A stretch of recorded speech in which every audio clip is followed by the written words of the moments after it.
Chapter 7. Between Egypt and Al-Sham Palestine during the Ayyubid, Mamluk, and early Ottoman periods. Palestine on Arab and Venetian world maps, 12th–15th centuries. The maps of Muhammad al-Idrisi, 1154, Pietro Visconti, Marino Sanudo and Fra Moro, 1450. The glories of Arab geography and cartography continued well into the late Middle Ages, and in 1154, at the height to the Latin Crusader Kingdom of Jerusalem, Palestine was mentioned on the world map of the Arabic magnum opus, Nuzhat al-Mushtaq fi Katurk ul-Afaq, translated as The Pleasure of Him Who Longs to Cross the Horizons, produced by Andalusian Arab geographer and cartographer Muhammad al-Idrisi, 1100–1165, the foremost geographer of his age, becoming famous in Latin as the Tabula Rogeriana, Arabic, Kitab Rujar, the Book of Roger, and Opus Geographicum, al-Idrisi's masterpiece of geographical information and a description of the known world, included a world map showing Palestine in Arabic. Bearing in mind that al-Idrisi was working decades after the Crusaders' victory in Jerusalem, he was born a year after. Interest in Palestine was at an all-time high, and maps and literature including the country were sought after. Al-Idrisi had settled in Palermo, then the capital of a rising Mediterranean power and a center of Christian and Arab Muslim cultural convivencia, and had worked on the commentaries and illustrations of the map for 15 years at the court of the Norman King Roger II, the founder of the Kingdom of Sicily in the first half of the 12th century, with a mixed cultural heritage, who commissioned the work around 1138, Huben 2002, 102–104, Makbul 1992. Al-Idrisi traveled extensively in Europe, North Africa and West Asia and gathered information from Muslim travelers, sailors and merchants. Inspired by Ptolemy's map of the world, discussed above, Al-Idrisi's map of the world was far more advanced, and for the next 3 centuries geographers treated his map as the most accurate and copied it without alteration. Scott 1904, 461–462, Makbul 1992, Edson 2007, 42. Scott 1904, 461–462, Makbul 1992, 43. An abridged Arabic version of Nuzhat al-Mushtaq fi Katurk ul-Afaq was published in Rome in 1592 with title De Geographia Universali, Makbul 1992, al-Idrisi 1592. Printed by Rome's academic Medic Press, this was one of the first Arabic books to be printed. Hopkins and Levtsian 2000, 104–131. The most complete Arabic manuscript, which includes the world map and all 70 sectional maps, is kept in Istanbul. Pinto 2006, 140. A century and a half after Idrisi's world map was produced, Palestine was found on another world map, this time by Marino Sanudo, c. 1270–1343. A Venetian merchant who traveled to Palestine a number of times and drew maps based on his travels. Sanudo was also a public figure and geographer who became widely known for his lifelong attempts to revive the Latin Crusades following the fall of Acre, the last capital of the Latin Kingdom, in 1291. For the Venetians, money-making, maritime trade and crusading for the Holy Land went hand in hand. Suddenly, with the loss of the considerable wealth of Acre, and much of the Galilean and Lebanese coasts, the Venetians, and their European allies, had lost lucrative trade, local harbors, considerable material assets, residential quarters, churches, monasteries and the famous religio-military orders such as the Templars, Hospitallers and Teutonic Knights in Acre. By 1307 Sanudo had written a book, Conditions Terrae Sancti, effectively a strategic manual for crusading schemes and for European reconquest of Palestine. A map of Acre was included in Sanudo's book, Edson 2004, 133. Also, a world map appeared in most of Sanudo's manuscripts of the early 14th century. Historian Evelyn Edson writes, "The map of the Eastern Mediterranean, which shows the main theatre of operations for Sanudo's proposed campaign, is a combination of a marine chart and a map of the interior, lined up along the southern coast of Asia Minor and the shores of Palestine and Egypt and the island of Cyprus, is a series of names of ports, On the coast of Palestine, these are accompanied by indications of distances in miles. In the interior, much more vaguely indicated, are larger features such as the Tigris and Euphrates rivers and the countries of Mesopotamia, Persia and Chaldea. Edson 2004, 139. For nearly 3 centuries, Al-Idris's world map was treated by Arab and European geographers, cartographers and historians as the most accurate, and they copied it without alteration. Scott 1904, 461-62, Macbull 1992, Scott 1904, 461-62, 156-174. In the mid-15th century, the Mapper Mundi of Fra Mauro died 1464, an Italian cartographer and monk who lived in the Republic of Venice but also worked for the Portuguese kings, came to replace Al-Idris's map from the 12th century. In his youth, Mauro had traveled extensively as a merchant and a soldier and became familiar with the Near East regions. In 1450, Mauro completed a world map, which became the most detailed and accurate map of the world up to that time. Among Mauro's sources we find classical authors and Ptolemy's geography, as well as Arab cartographers and the 12th century maps of Al-Idrisi. Mauro's world map mentions Palestina for religio-political and practical purposes. If Al-Idris's map in the 12th century was commissioned by King Roger II of Sicily and in the service of a trading Mediterranean Christian kingdom with religious connections to Palestine, Mauro's map was commissioned by King Alfonso V of Portugal in the service of the rising global Portuguese Empire. But their land of Jesus was central to the Italian monk and to Christian pilgrims to Terra Sancta. However, the size of Palestine, Terra Sancta, is considerably reduced by having to accommodate all the other places on the map, and Mauro feels he had to apologize for this. Those who are knowledgeable would put here in Idumea, Palestine and Galilee things which I have not shown, such as the River Jordan, the Sea of Tiberias, the Dead Sea and other places, because there was not enough room. Edson 2007, 151. The printing revolution in Renaissance Europe and the spread of the press from the late 15th century onwards introduced an era of mass circulation of ideas with considerable impact on the mass representation of the Holy Land, Palestine. In the European and Italian Renaissance era, cartographic representations of Palestine, the Holy Land, also increased sharply. The map of Palestina Moderna et Terra Sancta was published in Florence around 1480 and was included in Francesco Balingari's expanded edition of Ptolemy's Geographia. Geography. Balingari, an Italian Renaissance scholar and diplomat, was the first modern European to interpret, expand upon and republish the works of the 2nd century Greek geographer. Apparently their Palestina Moderna et Terra Sancta map was based on the Sanudo Vescont map of Palestine, a map produced by Pietro Vescont, who was active between 1310 and 1330, and Marino Sanudo, first published in Venice around 1320. Vescont was a Genoese cartographer, geographer and navigational chartmaker who worked in Venice. He also provided a world map, nautical atlas, a map of Palestine and plan of Acre and Jerusalem for inclusion in Marino Sanudo's Liber Secretorum Fidelium Crucis Super Terrae Sancti Recuperation et Conservation, a work which discusses trade routes and was aimed at encouraging a new Latin crusading campaign, providing a manual for their military reconquest of the Holy Land. Edson 2004, 139, Backrow 2010. 69. Edson 2004, 139-70. Although gradually ideas of new military crusades began to subside,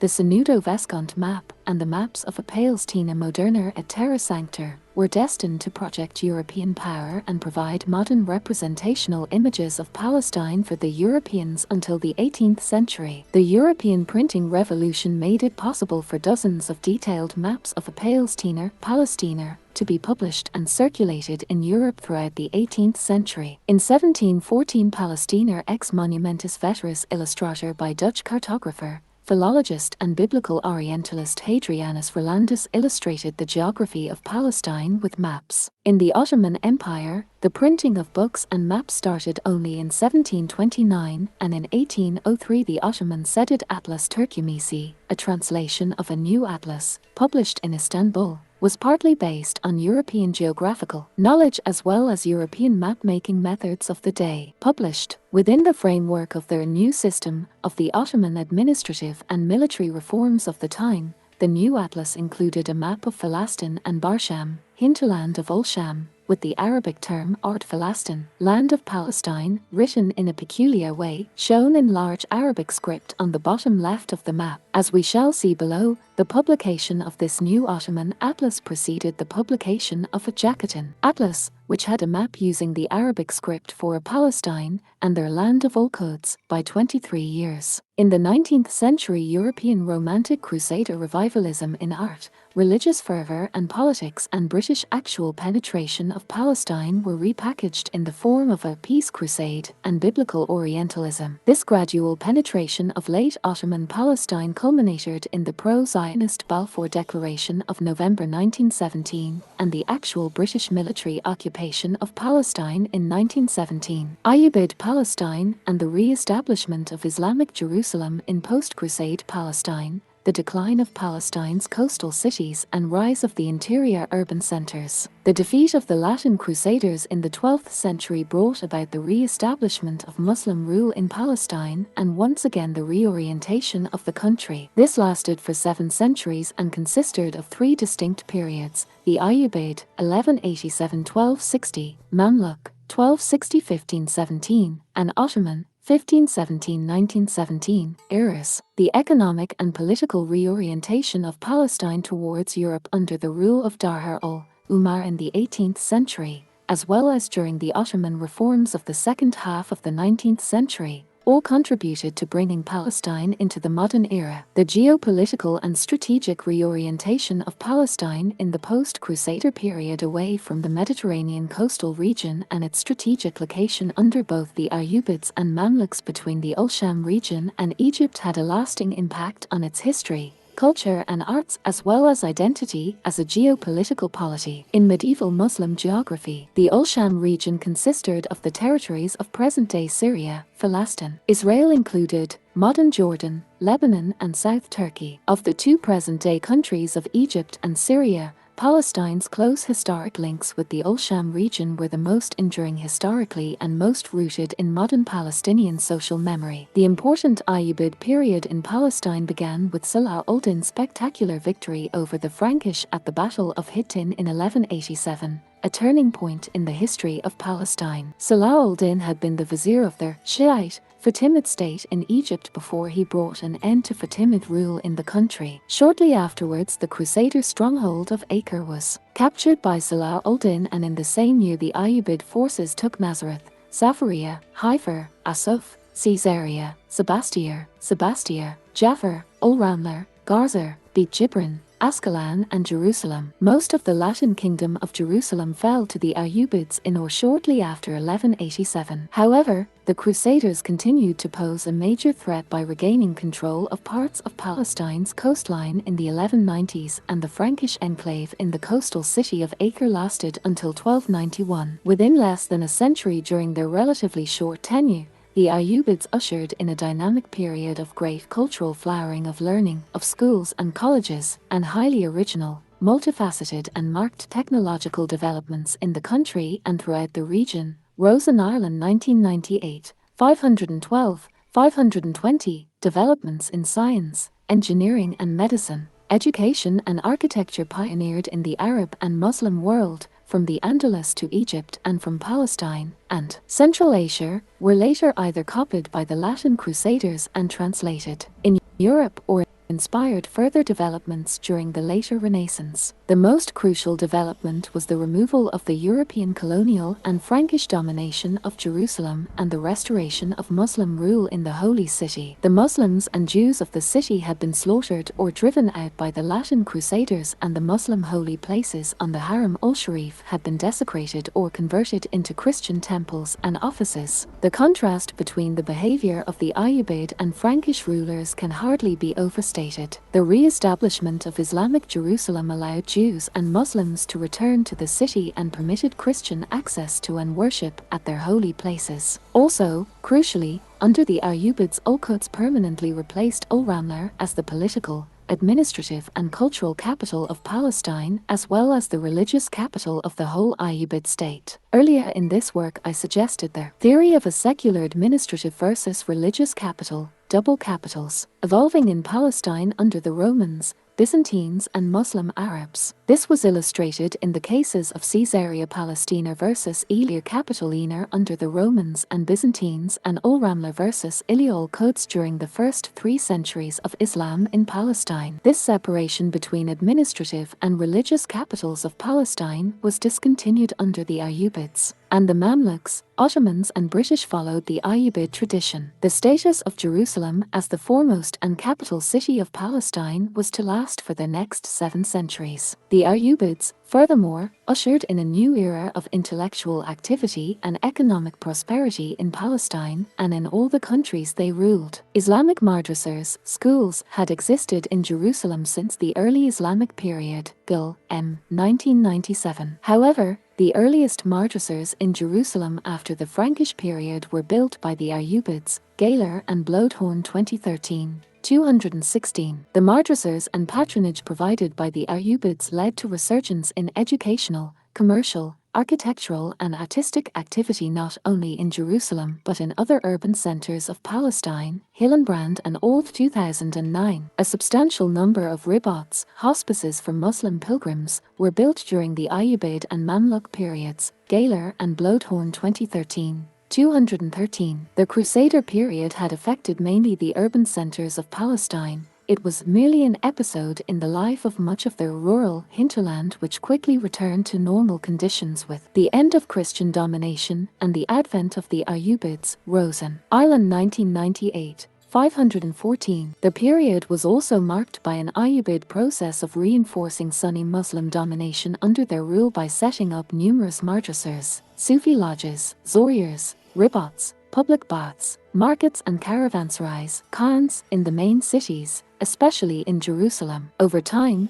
nearly a quarter of all institutions and commercial properties in Jerusalem belonged to Islamic Waqf endowments, and Ottoman deed records show this situation was still evident in the late Ottoman period. Point to the surviving monuments in Jerusalem and other parts of Palestine bear witness to the dynamism and prosperity of the Ayyubid period in Palestine. The Crusaders continued to threaten coastal Palestine via the Mediterranean Sea. Crucially, the Crusaders' abilities to utilize siege techniques and blockade methods to capture Palestine's and Syria's greatest fortifications confirmed the Crusaders to contemporaries as successful and terrifying siege warriors. Rogers 2002, 39. To prevent attacks from the sea and preempt the eventual return of the Crusaders and siege situations, the Ayyubids sought to reorient the country strategically from the coastal region to the hinterland of Palestine and consequently destroyed the walls of a number of coastal cities and much of their infrastructure, from Tyre in the north to Gaza in the south, and dumped the rubble in the water in an effort to block any possible landing in the ports of these cities. Obviously, the objective was to prevent any landing from the sea. To that end, material of every sort was dumped into the water, obstructing access to the ports. The port of Caesarea is blocked by the debris until today. Ascalon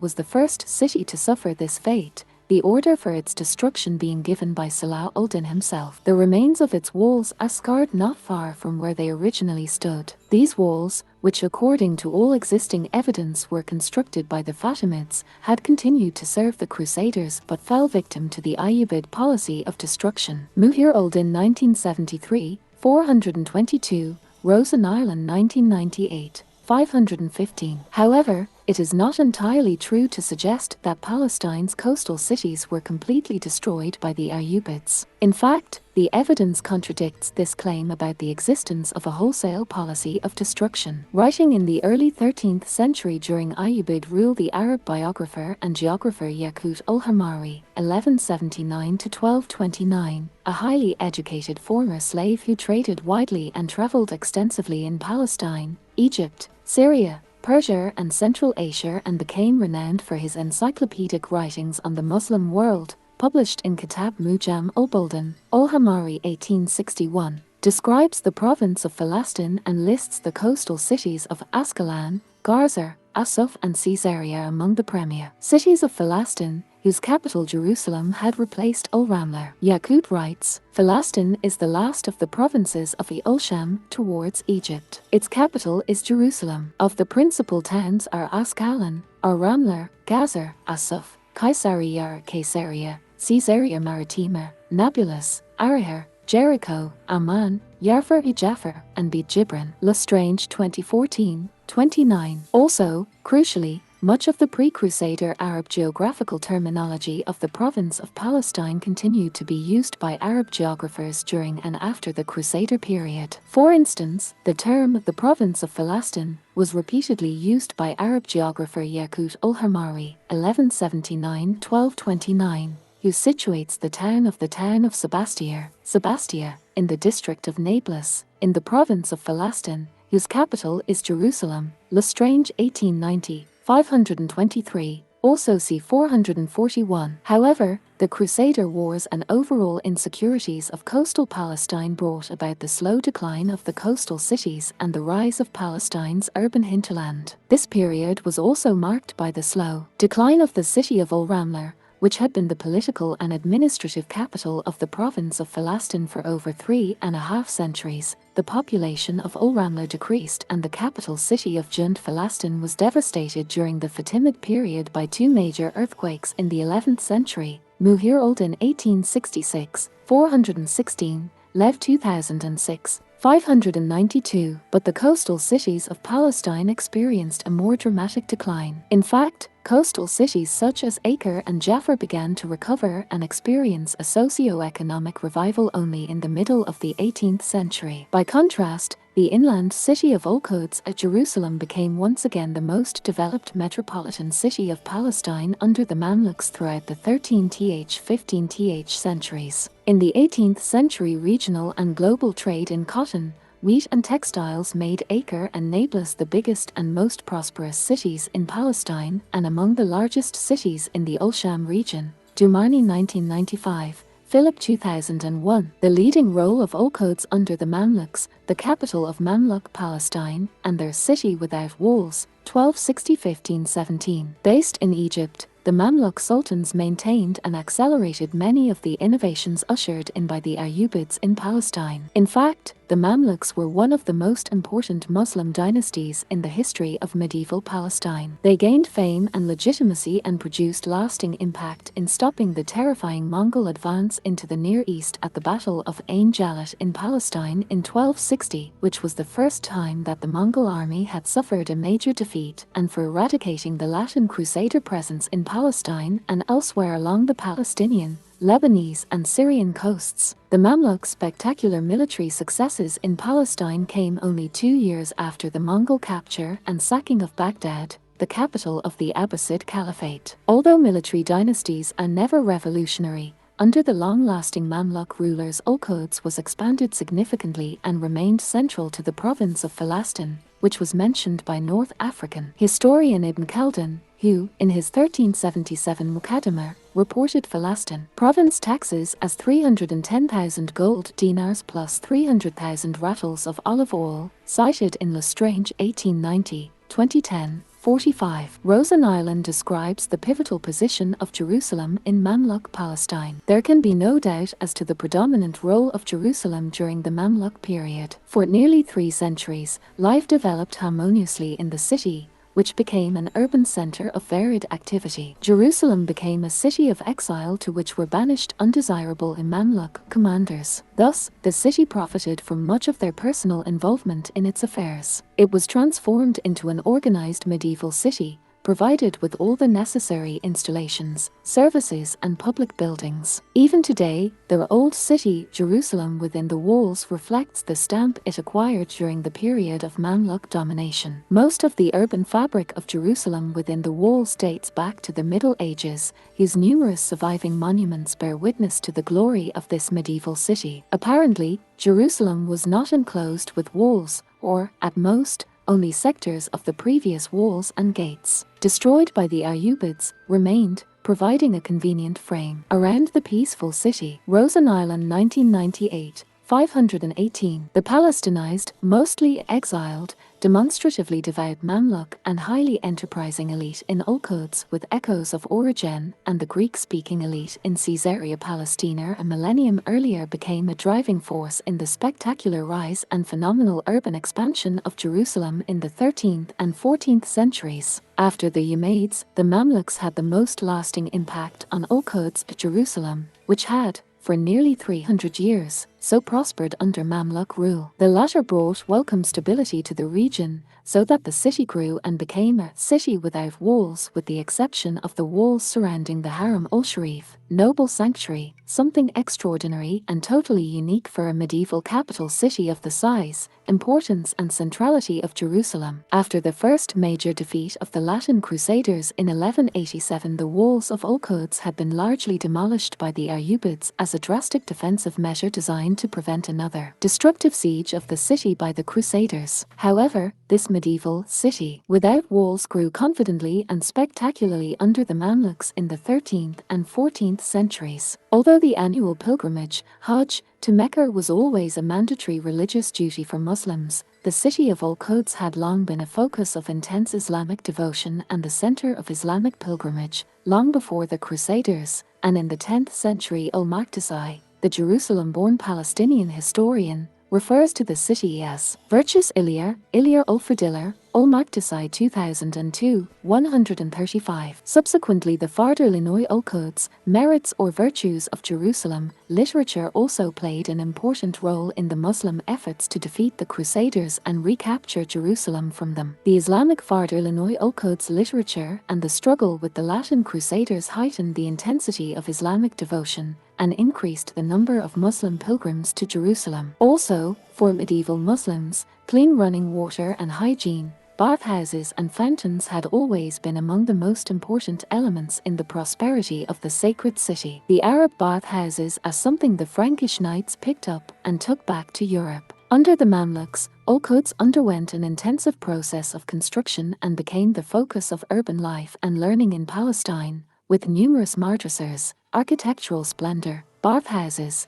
beautiful fountains, minarets and hostels for pilgrims. The splendor of Hammam al-Ain, one of the most exquisite bathhouses in Jerusalem and the longest to remain in operation throughout its 700-year history, can still be seen today, Asarli 1990. Muslim pilgrims flocked to the city after its liberation from the Crusaders. Architecturally, one of the most spectacular eras of Jerusalem's history is that of the Mamluk period, and its distinctive pink, black and white patterned buildings and markets date from this era. Irving 2011, 96. The massive socio-economic and religious growth of the city under the Mamluks is evident in the expansion of its marketplaces. The construction of several markets, souk, plural aswak, is indicative of the city's expanding commercial activity. Some of this construction expanded earlier installations, those along the north-south main artery of the city which had developed out of the Roman and Byzantine cardo. Other markets were a true creation of the Mamluk period. The most outstanding example is Souk el-Katanin with its magnificent portal opening at Haram al-Sharif. This market,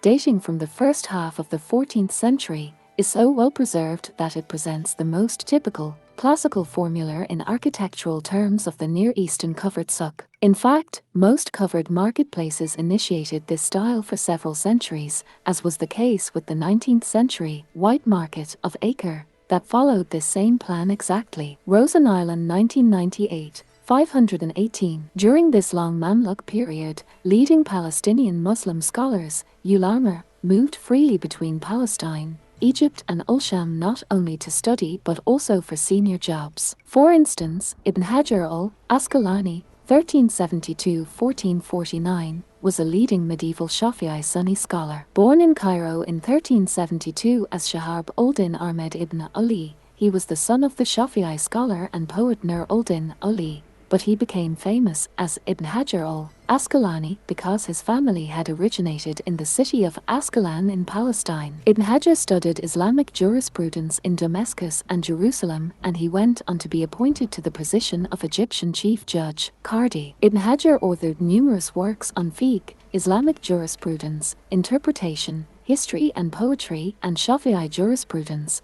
the most famous of which was his commentary on the Sahih of Bukhari, entitled Fath al-Bari, Adamic 2009, 136. The sea versus the mountain, Safed as a new regional capital of the Galilee. The sea versus the mountain is a key theme in modern Palestinian poetry, especially the poetry of Mahmoud Darwish, cultural writings, and a nativist geoethnography, CEG Tamari 2008, 95-98. Also Ferrani 2012. Framing this cultural discourse in geopolitical and historical terms, the roots of this idea may go all the way back to ancient and medieval Palestine. Historically, key cities in Palestine were associated with either the sea, Arabic, Bar, or the mountain, Arabic, Jabal. The cities of Gaza, Ascalon, Jaffa, Caesarea, Asuf, and Acre were associated with the Mediterranean Sea, while Okalil, Jabal Okalil, Al-Quds, Jabal Al-Quds, Nablus, Jabal Nablus, and Safed, Jabal Safed, were all associated with mountains in the Palestine interior. A significant part of the economy of the mountainous regions of Palestine was the proliferation of thousands of stone quarries and the development of extensive marble and stone quarry industry which supplied the local construction industry with stones and other building materials and exporting marble and quarried white stones to neighboring countries. The social memories of the Palestine stone quarry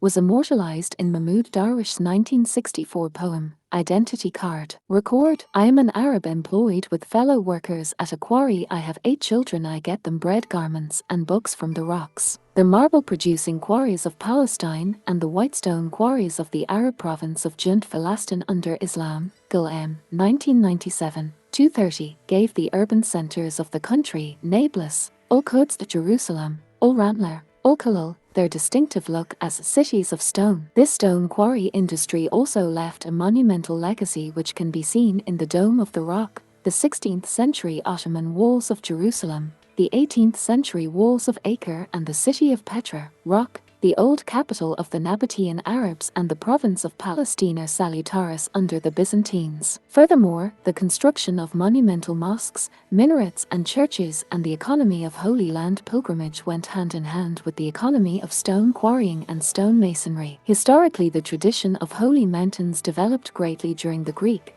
Roman, and Byzantine eras. The notion of holy mountains and mountainous cities, Nablus, Jerusalem, Al-Khalil, Safed, Mount Tabor, Mount Gerizim, Mount of Olives, Mount Sinai, versus the relatively more relaxed and secular environment of Palestine coastal cities, Caesarea Maritima, Gaza, Ascalon, Jaffa, Haifa, Acre, played an important role in the construction of district collective religious memory and identity of the country. The siege and fall of Acre, a chief port and the capital of the Latin Kingdom, took place in 1291 and resulted in the loss of a Crusader stronghold and last Crusader-controlled city in Palestine to the Mamluks. To modern historians, fall of Acre was the end of the Crusades, but to contemporary Muslims, the Latin Crusaders' threat to Palestine and Syria from the Mediterranean Sea persisted. In the post-Crusader era, the Mamluks continued to consolidate the strategic and defensive reorientation of the country towards the mountain, a policy which began under the Ayyubids. The decline of Palestine's coastal towns and the rise of countries, urban hinterland, especially under the Ayyubids and the Mamluks, were also illustrated by the rise Safed in Upper Galilee, a town protected by the High Galilean Mountains. Following the recovery of Safed from the Crusaders in 1266, the Mamluks took steps to shift the provincial power in the Galilee from the coastal town of Acre westwards and turned the mountainous town of Safed into the capital of northern Palestine. The fortress town of Safed was renovated and expanded under the Mamluks and served as a regional capital in Palestine for the first time in its history. Lewes 2014. 36. Crucially, Safed remained the capital of northern Palestine for several centuries. It all began in 1266 when Bilad ul-Sham came under Mamluk rule, and this vast region was divided into 6 large administrative provinces, each called a Mamlukat, literally kingdom, or Niabat, vice-regency. These provinces were Damascus, Aleppo, Hamath, Tripoli, modern Lebanon, Safed, Palestine, Karak, Transjordan. The head of each province, or Mamlaka, bore the title of Naib, Viceroy,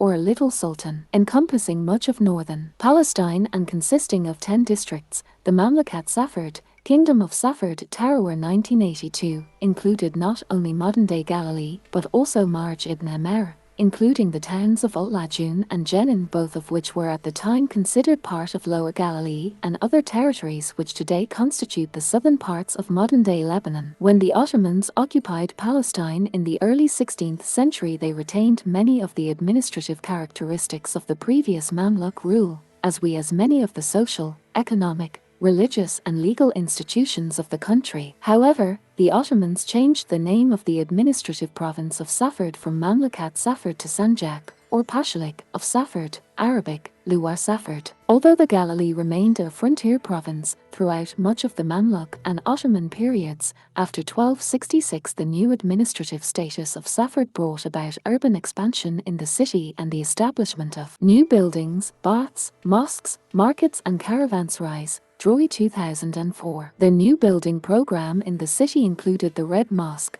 one of the oldest Mamluk buildings in Palestine still standing today. The building of the mosque in 1276 was attributed to the Sultan Baybars, who ruled the region from 1260 to 1278 and who apparently embarked on a bridge-building program across Palestine designed to revive its highways and improve its transport system, according to inscriptions above the wooden door at the entrance to the mosque. One of the best-known Palestinian judges among the magistrates of Mamluk Palestine was Shams al-Din Muhammad al-Uthmani, died in 1378, author of the detailed local history Tariq Safard, written in 1378, which has survived in only partial form. Droy 2004, 184. Tariq Safard gives us important information on the villages of the Galilee under the Mamluks and a unique glimpse into the inner workings of the religious and Sufi institutions in the region. The social memory of Palestine during the Mamluk and early Ottoman periods, Palestine in local Muslim social memory. Their historical writing on Palestine is dominated by imperial chronologies and colonizing methodologies and history from without approaches. In a similar vein, it has been suggested that the term Palestine had been completely forgotten by local Arabs during the late Mamluk and early Ottoman periods, and that it was only brought back to them in the late Ottoman period by local Arab Christians in touch with Europe. In her work A History of Palestine, From the Ottoman Conquest to the Founding of the State of Israel,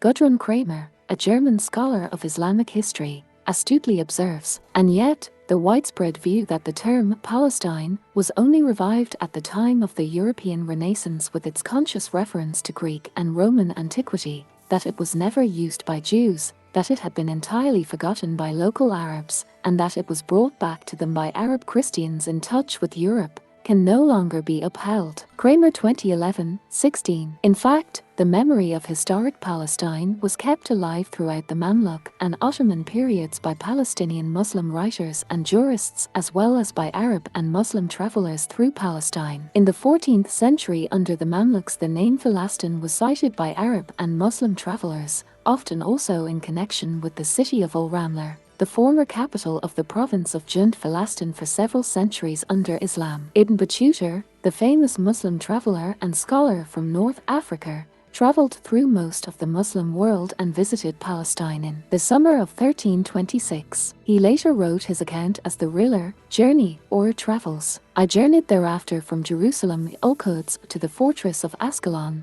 which is a total ruin. Of the great mosque, known as the Mosque of Omar, nothing remains but its walls and some marble columns of matchless beauty, partly standing and partly fallen. Amongst them is a wonderful red column, of which the people tell that the Christians carried it off to their country but afterwards lost it, when it was found at its place at Ascalon. Thence I went unto the city of Ar-Ramla, which is also called Palestine. In the Qibla of those mosques they say 300 of the prophets are buried. From Ar-Ramla I went to the town of Nablus, a city with an abundance of trees and perennial streams and one of the richest in Ulsham for olives, the oil of which is exported thence to Cairo and Damascus. It is at Nablus that the carob sweet is manufactured and exported to Damascus and elsewhere. Nablus has also a species of melon which is called by its name, a good and delicious fruit. Thence I went to Ajalon, passing through there. Gore followed the coast to Acre, which is in ruins. Acre was formerly the capital and port of the country of the Franks, the Crusaders, and rivaled Constantinople itself. Ibn Battuta 2005,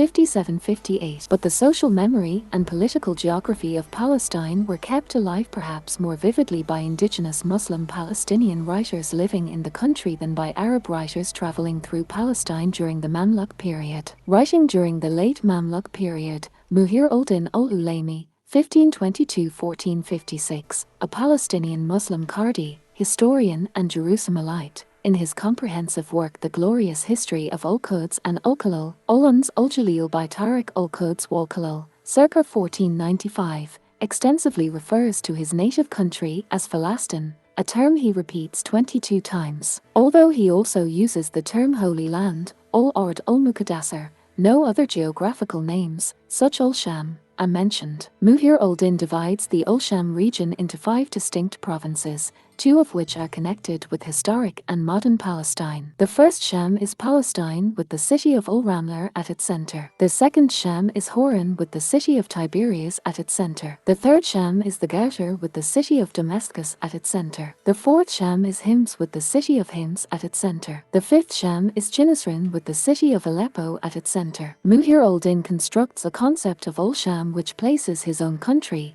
Palestine, at its center as the first region of Al-Sham. He also puts Palestine center stage by proudly quoting other Muslim authors saying, "What is lacking on earth increases in Al-Sham, and what is lacking in Al-Sham increases in Palestine." Muhir al-Din 1973. He describes Palestine as stretching from a point in the south near Al-Ash in Sinai to Lajun in Marj ibn Amer in the north. This territorial conception of Palestine echoes the boundaries of the Arab province of Palestine throughout early Islam. Muhir al-Din 1495, Gerber 2008, 49, Lestrange 2014, Khalidi, R 1998, 216. Note 25. This amply demonstrates how the incredibly fertile social, cultural and geographic memories of the medieval Arab Islamic province of Palestine were nurtured by local Muslim Palestinian judges and writers throughout the Mamluk and early Ottoman periods. In view of the fact that the polity of Palestine was preserved in the social memory and works of 2 distinguished Palestinian Muslim scholars and jurists,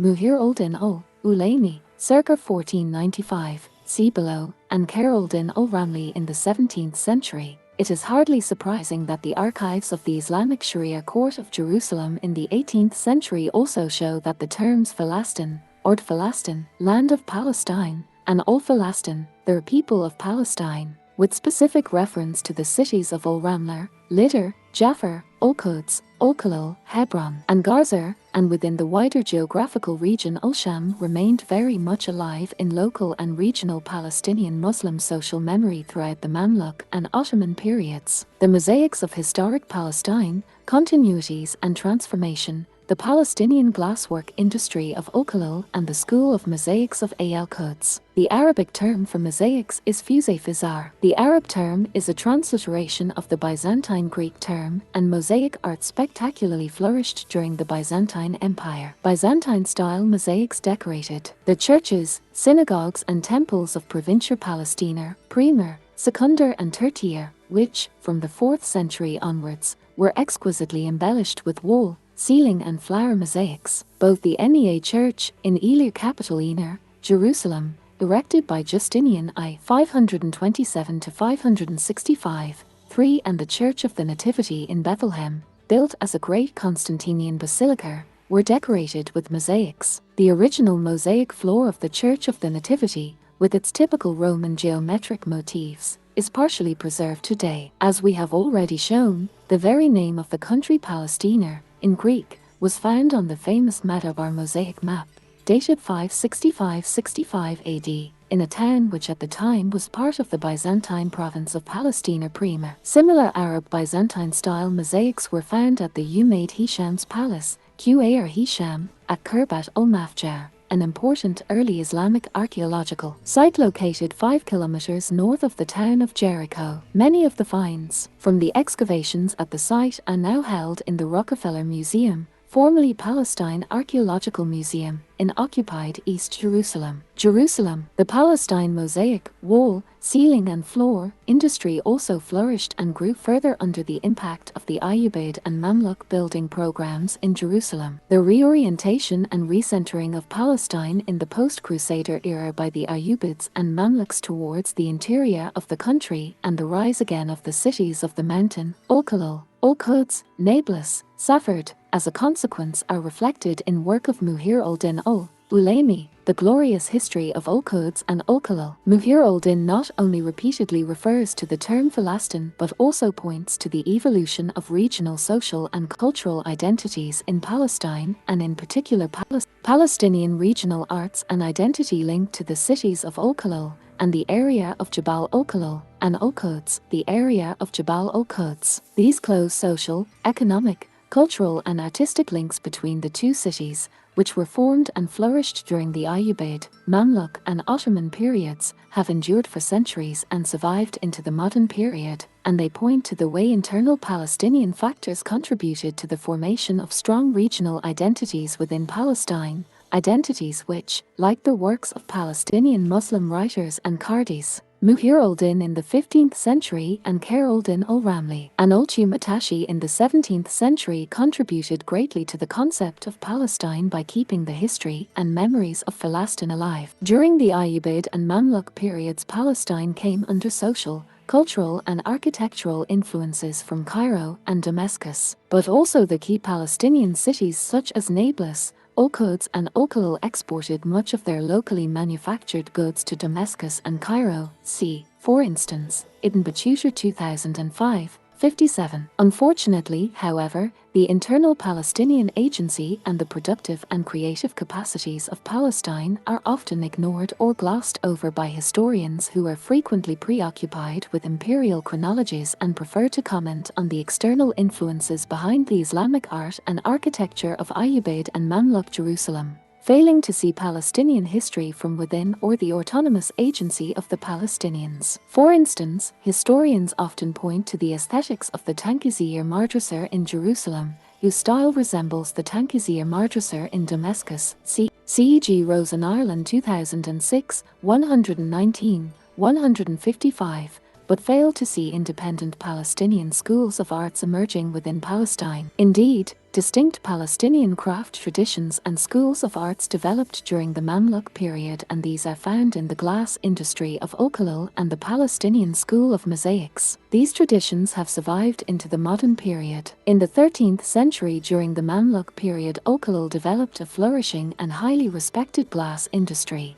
including glass jewelry known in Arabic as Zujuj al-Khalili. The old city of Al-Khalil still includes a district named their Glassblower Quarter, and Hebron Glass continues to the present time to serve as a tourist attraction for the city. Traditionally, the glass was melted using local raw materials, including sodium carbonate from the Dead Sea. Stained glass windows and great works of art in glass produced in Al-Khalil also adorn the Dome of the Rock in the Old City of Jerusalem. Al-Jubay 2008. Al-Khalil's glass lamps and glass ornaments were exported to Egypt, Syria, Arabia and Africa. The city became well known for its glass production throughout the Arab world and to Western travelers to Palestine in the modern period. It was also represented with glass ornaments at the World Exposition of 1873 in Vienna.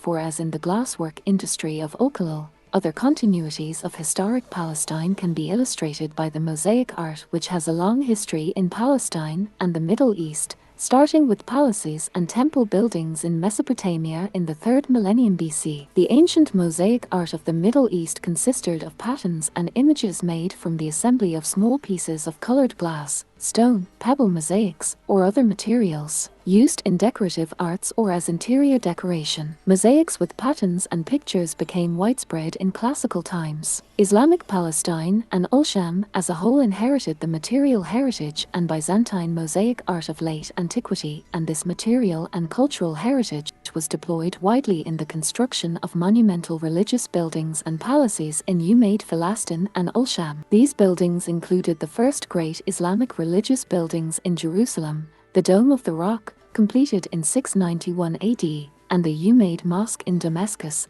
completed in 715. The Dome of the Rock and the neighboring Dome of the Chain also embodied some of the most spectacular Islamic heritage of Palestine, a heritage which continued to inspire generations of craftsmen and artists for centuries under the Ayyubids, Mamluks and Ottomans. Katharina Gayler and Hans-Wolf Bloedhoorn comment on the emergence of an independent Palestinian school of mosaics and glasswork during the Mamluk period. Mosaics of colored and gilded glass, colored paste, turquoise faience, and mother-of-pearl, as well as colored stone and marble, embellished some of their Mamluk buildings. The most impressive wall mosaic is located in Madrasa Ul Tankizir. Its mihrab is covered with narrow strips of polychrome marble, flanked by reused crusader columns with capitals, clearly analogous to certain features of Umayyad wall mosaics in the Dome of the Rock, in particular with its mother-of-pearl inlay. It appears that this late re-emerging art drew its inspiration from 7th century mosaics in the Dome of the Rock. Historical sources indicate that restorations of wall mosaics were carried out during the Mamluk period in both the Dome of the Rock and the Dome of Chain. Although Syria and Egypt have similar types of wall mosaics,